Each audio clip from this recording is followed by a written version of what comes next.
ثلاثيات المارسيل كولر. رجعنا تاني للدوري المصري اللي ما فيهوش منافس. والله الدوري ما فيهوش منافس، هو الاهلي وبس. انا خسرت الدوري سنتين فاتوا عشان انا كنت واقع، مش عشان انت كنت حلو.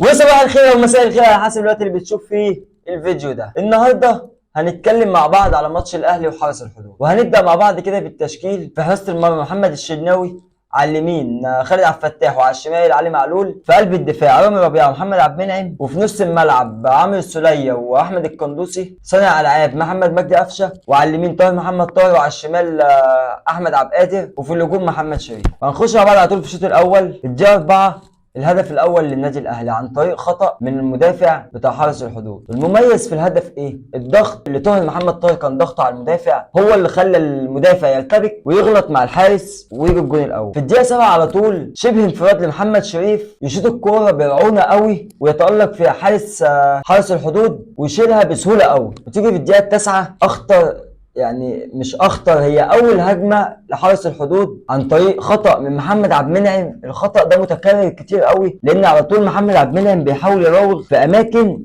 ما ينفعش اصلا مراوغه فيها. انت اخر واحد في الملعب، اي غلطه هنا بجول. هو بيعرف يراوغ كويس جدا، وهو تقيل جدا في الحته دي واحسن مدافع في مصر، بس هنا ما ينفعش المراوغه. انت اديك كنت هتكلف فريقك هدف من اي من كوره ملهاش اي 30 لازمه. في الدقيقه 16 كوره من عبد القادر ومعلول ومحمد عبد المنعم، قعدوا عملوا كده بتاع 8 9 باصات كده في قلب نص ملعبك، كتير قوي، واستحواذ سلبي على الكوره، وانت عمال تلعب باستهتار ورا، وعمال تلعب لحد ما اتضغط عليك واضطريت شطت الكوره وخسرت الكرة في الاخر. ليه ما العبش ايجابي من الاول على طول واطلع بالكرة على نص الملعب اللي خسر؟ في الدقيقة 20 تيجي كرة برضو شبه انفراد لمحمد شريف، اي نعم هي اوفسايد، انا ماليش دعوة، يعني بقارنش هي اوفسايد ولا مش اوفسايد. دلوقتي انت اوفسايد بعد ما لعبت الكرة وشطها وضيعتها. انا عايز محمد شريف اللي كان بيجيب اجوان كنت اقول له الله، ده المهاجم اللي كان بتاع الاهلي، ده مهاجم الاهلي اللي كان بيجيب جوان من نص فرصه. جون اللي جبته في الزمالك من جنش، تشاهد الكره على خط 18، انا لقيت الكره لزقت في سقف الشبكه. فين محمد شريف ده؟ انت ما تجيبش جوان غير قدام الزمالك؟ طب يا عم هجيبك كل يوم تلعب قدام الزمالك، هنجيب لك الزمالك كل يوم تلعب قصاد. في الدقيقه 26 1 2 بين عمرو السوليه واحمد القندوسي، 1 2 جميل قوي، تنتهي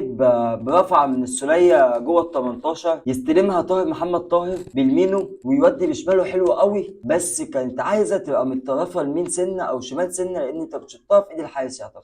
لو كنت شطت يمين او شمال كان الجول. هي دي النقطه اللي محتاج تعدل في طاهر، لان انا بحس ان الكوره تحت رجل طاهر محمد طاهر، بحس ان الكوره تحت رجله صعبه قوي، بحس ان هو محتاج يضغط ومحتاج يعمل.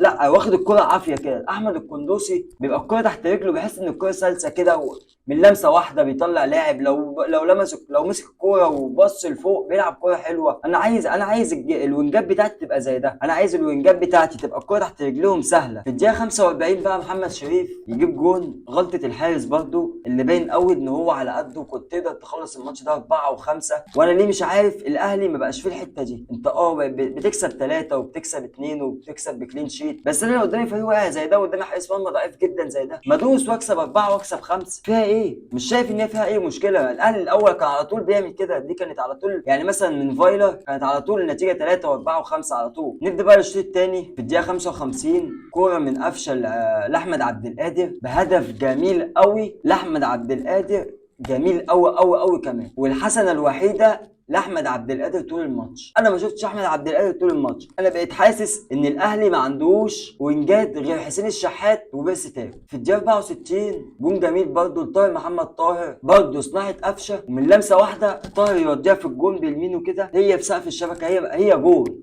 هو الحارس ضعيف جدا، امكانياته ضعيفه، مش اللي هو هيشيل كوره زي ديت ولا هيشيل كوره صعبه ولا كده. لا، انت كل الكور اللي خليته شالها كانت كوره سهله عليه وضعيفه جدا، زي الكورتين بتوع محمد شريف اللي هما في الشوط الاول، اذا كانت الاوفسايد ولا اللي قبليها. بس ما فيش اي حاجه حصلت في الشوط الثاني بعد جون طاهر محمد طاهر غير الانفراد بتاع بيرسي تاو اللي ضيعه. مش عارف يعني، عادي عادي يعني. مش محتاجه بس يعني، لا مش عادي. انت جناح في الاهلي، ايا كان واخد افريقيا واخد كاس العالم، انت واخد اللي واخده، انت كوره زي دي ما تضيعش برضه. انت داخل انفراد انت والجون من نص الملعب، انت عايز تلم الحارس، لا يا عم شوط من لمسه واحده في الجون. يا عم انا مش عايزك تلم الحارس، انا عايز اجوان. انا كمشجع عايز اجوان، مش عايز انا مهارات ولا عايز فواصل بتاعت احمد عبد القادر والكلام ده كله. انا عايز جون بيتقال عليه جون. هو ما بيتذكرش اللي في الاخر انت جبت جون عالمي ولا جبتش جون عالمي، بيتنسي بعدها بفتره، بس بيتذكر ان انت كسبت 4 كسبت 5، انت تقدر تخلص الماتش ده من بدري. وهنتكلم مع بعض في نهايه الحلقه عن افضل واسوأ 3 لعيبه، وهنبتديهم من الأسوأ للأفضل. أحمد عبد القادر وطاهر محمد طاهر ومحمد شريف، دول أسوأ 3 من وجهة نظري في المباراة. ال3 كانوا أسوأ من بعض، بداية من أحمد عبد القادر اللي ما شفتش منه أي لقطة إيجابية طول المباراة غير الهدف، وطاهر محمد طاهر نفس الكلام، ما شفتش منه اي لقطه ايجابيه غير الجول. ومحمد شريف لا محمد شريف ما جابش جوان اصلا يعني، هو ضيع بس عامه. فاحمد عبد القادر الكره تحت رجله عايز يلم الفرقه كلها وهيروح على الجون وهيلمه، تحس ان هو ايه هيرجع يلم الجون تاني عشان الكره تضيع. يعني ايه انا بقيت حاسس ان هو عايز يضيع الكره اصلا. وطاهر محمد طاهر انا بحس ان الكره تحت رجله ايه يعني ايه انا واخدها عافيه، انا فاهم انا بحزق قوي في الكوره وعايز اعمل لا هي الكوره سهله، عدي من واحد وعدي من التاني. انت وينج في النادي الاهلي، انت وينج اساسي كمان، انت لاعب النهارده اساسي ولسه ما حسمتش الدوري. ما تقوليش انا بجرب، انا لسه ما حسمتش الدوري. لما احسم الدوري بقول لك انا بجرب ومش بجرب وكل. ومحمد شريف فين بقى؟ محمد شريف ايام بقى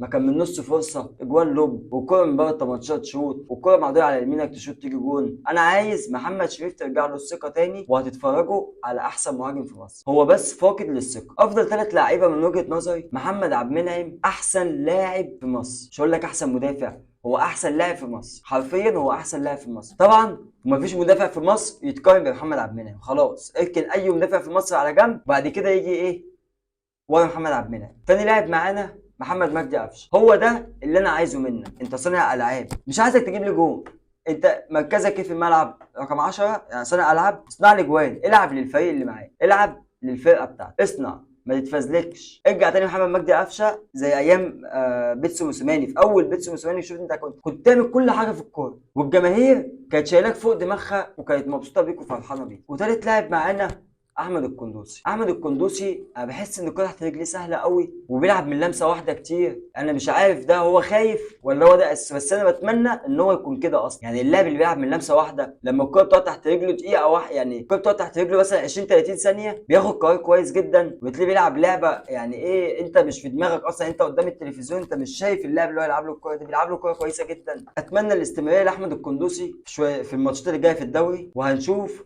نسخه من نص الملعب رقم 8 اللي احنا نفسنا نشوفه. وبس كده، لو وصلت معانا لنهايه حلقتنا ما تنساش تدعمنا بلايك وسبسكرايب وتفعل زر الجرس وتنضم لعائله صوت الكيان.